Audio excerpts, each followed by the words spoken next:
Imagine you spend $40 million getting a rocket ready to launch.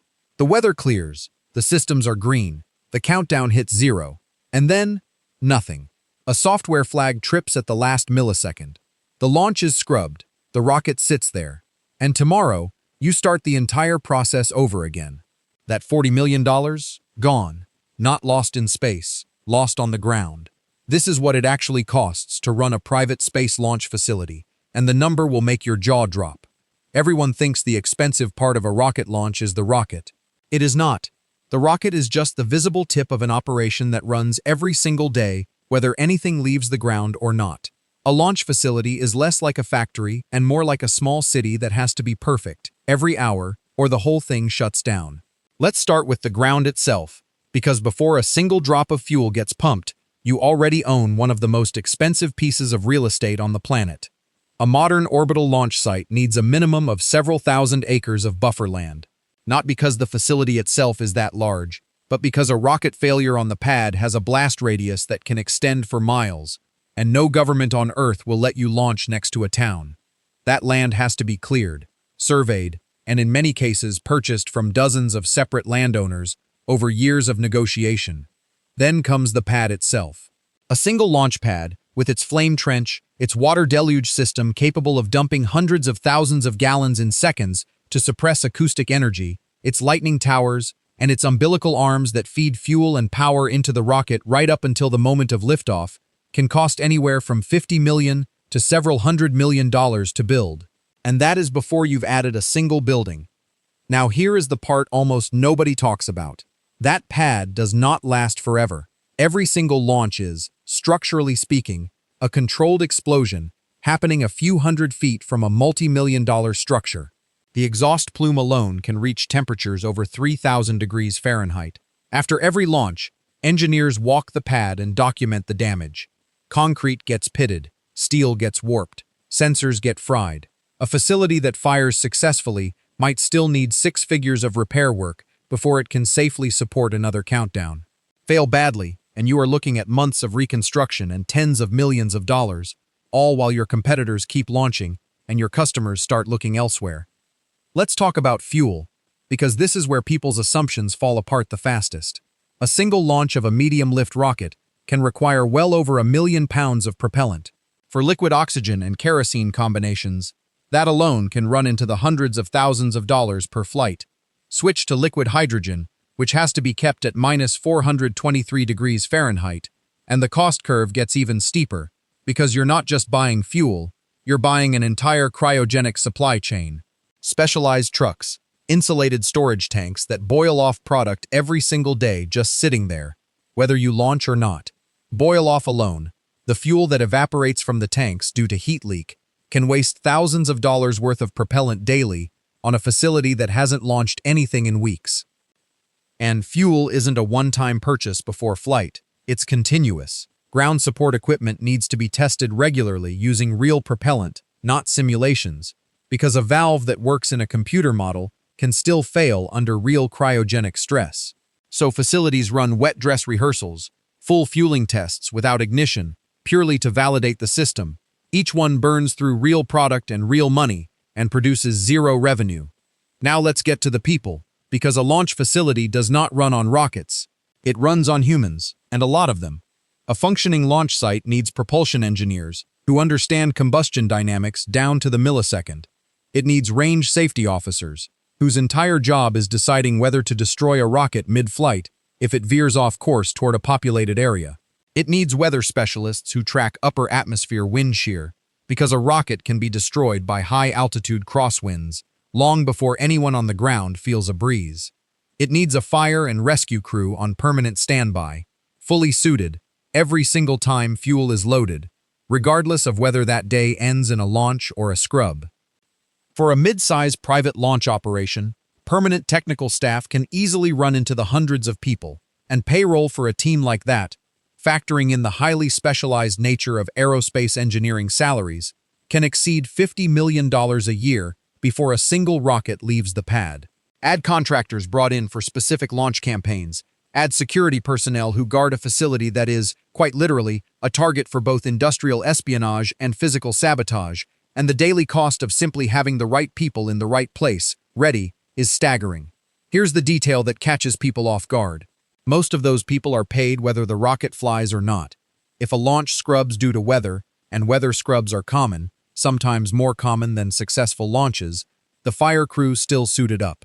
The range safety officer still worked the shift. The fuel technicians still ran the fueling sequence right up until the hold was called.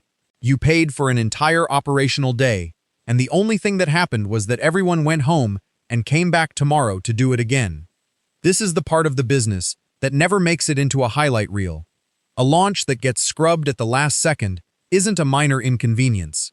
It is often the single most expensive outcome in the entire operation because you've absorbed almost all the cost of a launch, the fuel that has to be partially or fully drained and, in some cases, cannot be reused, the wear on the pad from partial ignition sequences, the full staff shift, and you have zero revenue and zero payload delivered to show for it.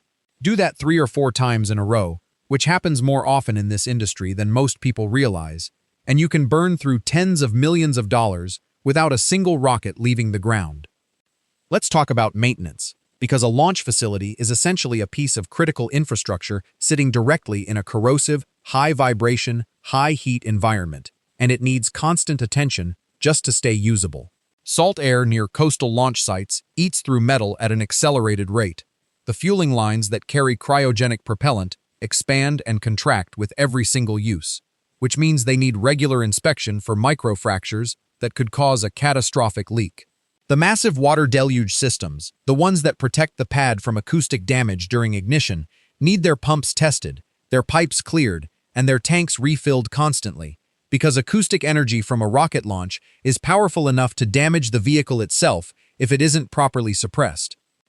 Then there's the range infrastructure beyond the pad, tracking radar that has to be recalibrated, telemetry antennas that need line of sight maintained across miles of terrain, backup generators, because losing power during a countdown isn't an inconvenience, it's a mission-ending event, and sometimes a safety event. All of this needs to work perfectly, every time, because unlike almost any other industry, there is no partial credit in this business. A 99% functioning system is a failed system. Now here's a number that puts the whole thing in perspective. Across the private launch industry, keeping a single active launch pad operational, meaning staffed, maintained, and ready to support a campaign, can cost anywhere from $500,000 to over $1 million a day, even during weeks when no launch is scheduled. Multiply that by a year, and you're looking at an idle cost that can exceed $200 million annually just to keep the lights on and the systems certified, before a single successful mission generates $1 of revenue. So why does anyone do this? Why do companies keep pouring money into an operation that bleeds cash every single day it isn't actively launching? Because the alternative is worse. A launch facility that goes cold, meaning it stops maintaining daily readiness, doesn't just save money, it loses its certification. Range safety approvals expire. Staff with irreplaceable expertise get poached by competitors who are still flying regularly. Rebuilding a dormant facility back to launch-ready status can take longer and cost more than simply keeping it running through the lean months. In this industry, standing still is not neutral. Standing still is decay. If you're enjoying learning how these hidden operational machines actually function, hit subscribe, because we break down the real numbers behind the world's most complex systems every single week, the numbers nobody else is willing to show you. Let's talk about what happens when things go wrong, because failure in this industry isn't measured in thousands of dollars, it's measured in facilities being rebuilt from scratch.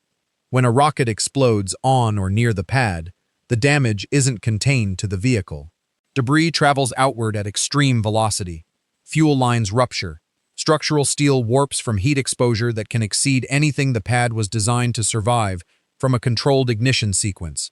One well-documented anomaly involving a private launch vehicle destroyed enough ground infrastructure that the company needed months to rebuild the pad and resume operations, during which time every single fixed cost, staff, security, land leases, insurance premiums, continued regardless of the fact that 0 rockets were flying.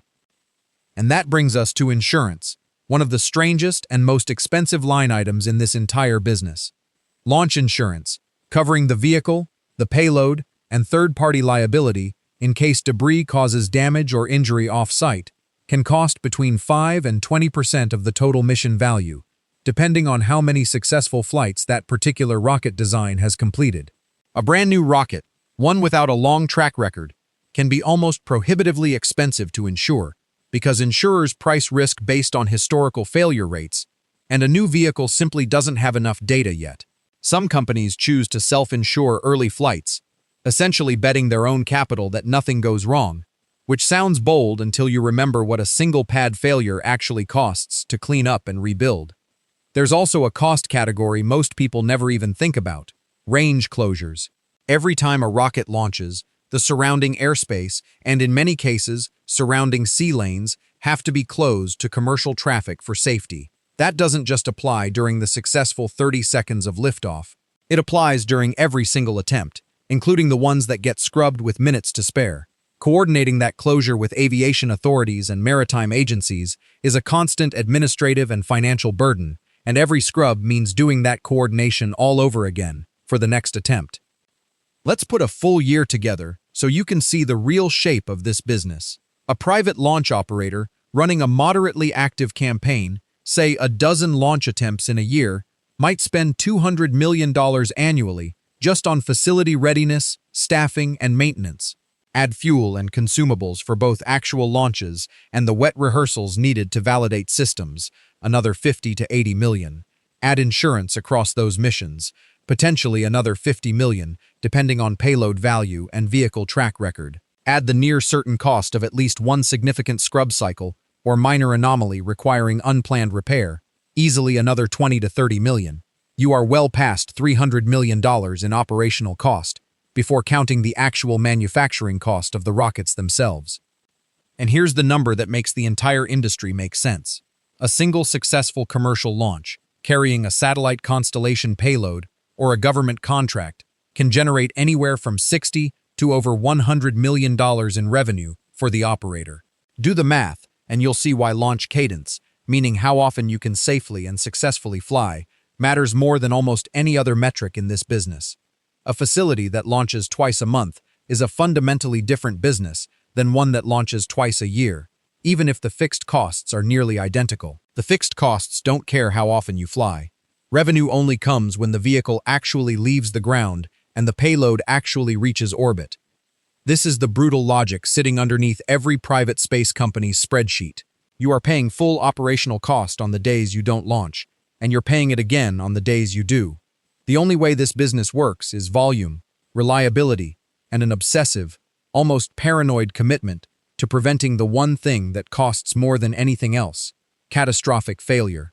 Because unlike a scrubbed launch, which costs you a bad day, a genuine pad failure can cost you a bad year, sometimes a bad several years, while competitors who kept flying continue eating into the market you built your entire operation to serve. So the next time you watch a live stream and see a rocket lift off in a matter of seconds, remember what you're actually looking at. You're looking at the visible payoff of 18 months of preparation, hundreds of specialized staff working around the clock, cryogenic fuel systems that leak money every single day, whether they're used or not, a pad that gets slightly destroyed with every single use, and insurance premiums calculated by people whose entire job is pricing the odds of catastrophic failure. The launch itself is 30 seconds. The bill behind it never really stops.